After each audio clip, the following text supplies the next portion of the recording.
was born in 1939. And when I was 7 years old, I was going away to camp, and I asked my mother, where do babies come from? Where do babies come from? And my mother said, they come from French kissing. From where? From French kissing. That's what she told me. So I went to camp, and with this new information. I was in a bunk with 7 and 8-year-olds, and one night somebody said, where do babies come from? And I said, I know. And I was on the 7-year-old side, and everybody looked at me like, oh, you don't know. But I insisted that I knew. And they said, okay, tell us where babies come from. And I said, they come from French kissing. And they laughed at me. And I was humiliated. And when I came home on the bus,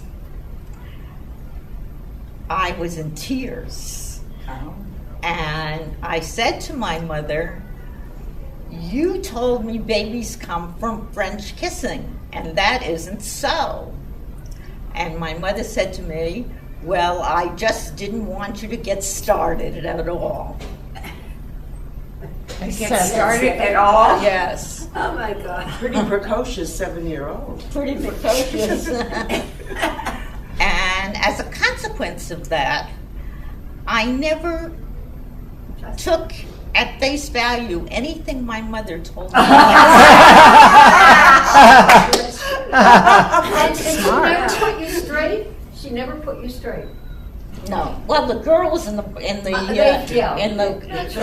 put me straight. I don't know that. I didn't know that kind of stuff, Lynn. And it's interesting that you then go into a field of Sex sex therapy. therapy. Yeah. Yes. Well, you know what I learned when I was a sex therapist were that a lot of people simply had misinformation. Yes. Yes. This Yes. ties in very Yes, nicely. men as well as women. Yeah. But nowadays they know too much. Well, maybe too much is better than too little. Misinformation or no information. Misinformation. Or no It was a big information. difference. Open all the time. We had cousins that came to live with us, and my grandma came to live with us. But we had a lot of parties at our house. Every holiday was celebrated at our house. My mother was a wonderful hostess and Hungarian, born in the United States, but of Hungarian parentage, as was my father. And they seemed to love to gamble, which I do too. And we had a piano, and I took piano lessons, and my mother would be upstairs having a poker game. And if I hit the wrong note,